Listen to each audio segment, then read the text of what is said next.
अस्सलाम वालेकुम everyone, welcome back to interest solar Pakistan. Fawad, solar panels के रेट इस टाइम पे क्या चल रहे हैं और मार्केट में अवेलेबिलिटी किस तरह की है? पैनल जेन्युइन मिल रहे हैं या अभी भी वही इशूज़ तो चल रहे हैं जो हम काफ़ी दिनों से लोगों को बता रहे हैं? सोलर पैनल के रेट्स तो काफ़ी वैरायटी के चल रहे हैं और अब 30 रुपीज़ से लेके आपको 40 रुपीज़ तक के रेट्स मिल रहे हैं। और 30 रुपीज़ के रेट्स का मतलब है कि आपको कंटेनर क्वांटिटी में टियर 1 की ब्रांड की बात हो रही है। टियर 1 की ब्रांड का मतलब है कि जिंको, लॉन्गिट्रीना और टॉप 3 की बात हो रही है। तो 30 रुपीज़ से लेके 38, 39, 40 रुपीज़ के रेट्स, अगेन कंटेनर क्वांटिटी की बात है और उसमें ब्रांड का फ़र्क भी आ जाता है, but very feasible rates, very attractive rates. But दूसरा जो आपने इशू कंसर्न रेस किया है कि जेन्युइन पैनल मिल रहे हैं कि नहीं मिल रहे, तो वो तो पाकिस्तान में हमेशा से एक क्वेश्चनेबल इशू रहा है। और सोलर पैनल्स की जो क्वालिटी है या जो जेन्युइन आपको मिल रहा है कि नहीं मिल रहा है, वो तो हमेशा से क्वेश्चनेबल है। और 30 रुपीज़ में या 38 रुपीज़ में आपको वेरिफिकेशन तो हमेशा ही करनी पड़ती है।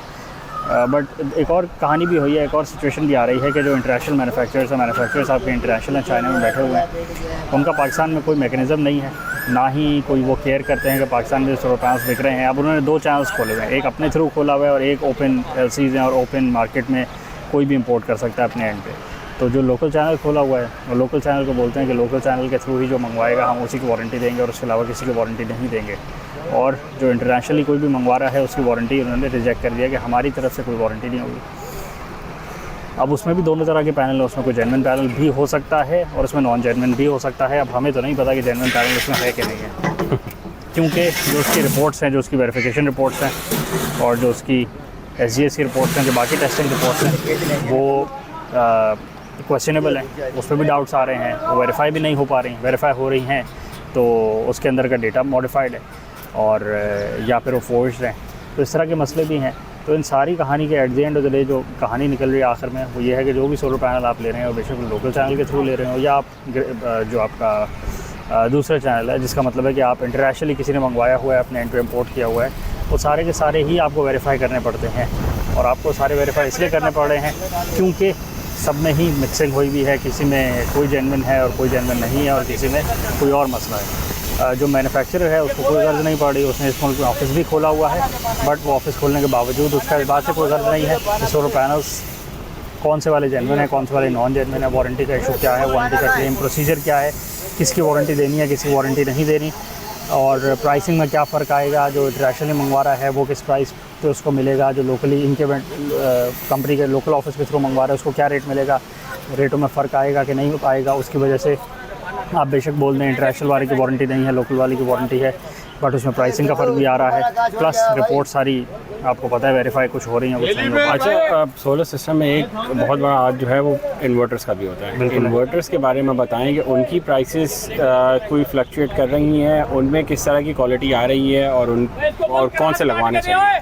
अच्छा, सोलर इन्वर्टर की प्राइस अगर आप पिछले 1 साल के अंदर कंपेयर करेंगे तो कम हुई है, क्योंकि पहले जो 10 किलोवाट के 6 लाख का इन्वर्टर था वो आज 4.5 लाख का हो गया है। उस हिसाब से अगर आप देखें तो अच्छी खासी कमी हुई है, 20-25% की कमी हुई है। ग्रोवॉट की प्राइस में भी कमी हुई है और बाकी सारी ब्रांड्स की प्राइस में भी कमी हुई है। जो नाइट्रॉक्स 10 किलोवाट, 20, 50, 100 वो सब की प्राइस में कम हुई है, अक्रॉस द बोर्ड ही कम हुई है, क्योंकि अगेन कॉम्पिटिशन बढ़ गया है तो उसके वजह से प्राइस में कमी आई है। बट जो आपने बात करी है कि लगवाना क्या चाहिए, बट अगर आप इसको कंपेयर करें सोलर पैनल्स के साथ तो उतना ड्रास्टिक डिक्रीमेंट नहीं आया। सोलर पैनल्स की प्राइस तो बहुत ज़्यादा कम हो गई है, ठीक है, सोलर इन्वर्टर की प्राइस उतनी कम नहीं हुई। अच्छा, दूसरी बात हो गई कि वारंटीज़ आपका ब्रांड कौन सी अच्छी है। अगेन आपके बजट के ऊपर डिपेंड करता है, प्राइस के साथ वेरी तो करता है कि इन्वर्टर की क्वालिटी कितनी अच्छी है, इन्वर्टर के अंदर कंपोनेंट्स कौन से लगे हुए हैं, ट्रांजिस्टर्स कौन से, उसकी लाइफ क्या है, उसका आफ्टर सेल्स का नेटवर्क कितना स्ट्रॉन्ग है, तो वो सब वेरी तो करता है। बट पाकिस्तान में करंटली सबसे ज़्यादा बिक रहा है वो तो ग्रोवॉट 10 किलोवाट, 20, 25 ग्रोवॉट के वेरिएंट्स ही बिक रहे हैं।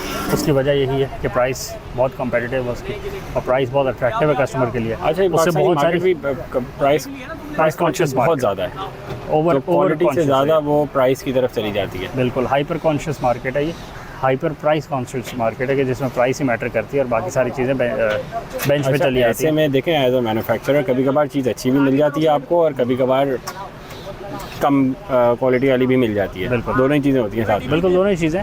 आपको एज एन एंड यूज़र देखना है कि कौन सी चीज़ आपको इन द लॉन्ग रन आपको ज़्यादा बेनिफिट दे सकती है और जिसका अगर खुदा ना खासा वारंटी का क्लेम का कोई आ जाए प्रोसीजर तो वो कैसे एंटरटेन होएगा। हाँ। और आपको मार्केट में क्या इशूज़ उसके चल रहे हैं, नोन इशूज़ हैं कि नहीं है, तो ये चीज़ें आप देख सकते हैं। बाकी इंडस्ट्री के लिए या कमर्शियल एंटिटीज़ के लिए तो डिफरेंट रूल्स हैं। ये तो रेजिडेंशियल कंज्यूमर के लिए रूल्स हैं कि जिसमें आप प्राइस ज़्यादा कॉन्शियस हो जाते हैं, फिर आप क्वालिटी को भी सेटिसाइड करके थोड़ा सा गलत स्टेप ले लेते हैं, जो इन द लॉन्ग रन आपको डेट्रीमेंटल बाद में साबित हो सकता है। मोस्ट प्रॉब्ली हो ही जाता है, कभी कभी नहीं भी होता, कभी कभी चल भी जाती है चीज़ें। ठीक है, असल वीडियो को रैप बिल्कुल। करें, चैनल को लाइक करें, सब्सक्राइब करें, ज़्यादा शेयर करें, कमेंट से बताएं आपके एरिया में क्या रेट चल रहे हैं, सोलर पैनल से क्या रेट चल रहे हैं, सोलर इन्वर्टर्स से क्या रेट चल रहे हैं, और सोलर पैनल्स आपको मिल रहे हैं कि नहीं मिल रहे, डॉक्यूमेंट्स मिल रहे हैं कि नहीं मिल रहे, क्योंकि डॉक्यूमेंट्स अभी भी नहीं मिल रहे बहुत सारे लोगों को, और जिनको मिल रहे हैं वो जब वेरीफाई करवा रहे हैं तो 20-20, 25-25, 30 दिन का डिले आ रहा है।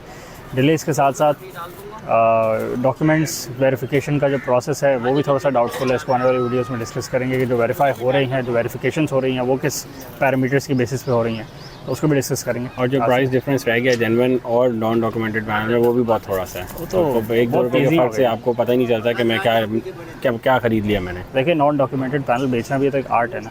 वो आर्ट यही कहता है कि आपने अपने माल को उस पर सस्पेशन नहीं उठवाना। बिल्कुल। तो उसका तरीका यही होता है कि उसको भी वैसे बेचा जाए जैसे डॉक्यूमेंटेड को बेचा जाता है। क्योंकि कस्टमर सिर्फ जब प्राइस को देख रहा है तो let's play with the price, तो प्राइस ठीक है, वही रख प्राइस लेते हैं। ऊपर कर देते हैं, तो उसमें तो और फ़ायदा हो गया उन्हें को। एक तो था नॉन डॉक्यूमेंटेड, एक तो था 2 नंबर।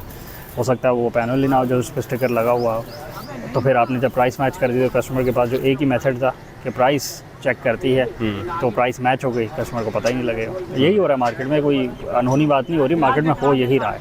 लाने के बाद पता लग रहा है कि डॉक्यूमेंट्स ही मैच नहीं हो रहे, डॉक्यूमेंट्स मिले ही नहीं, या वो सीरियल नंबर ऐप में डाले वो स्कैन नहीं हुए।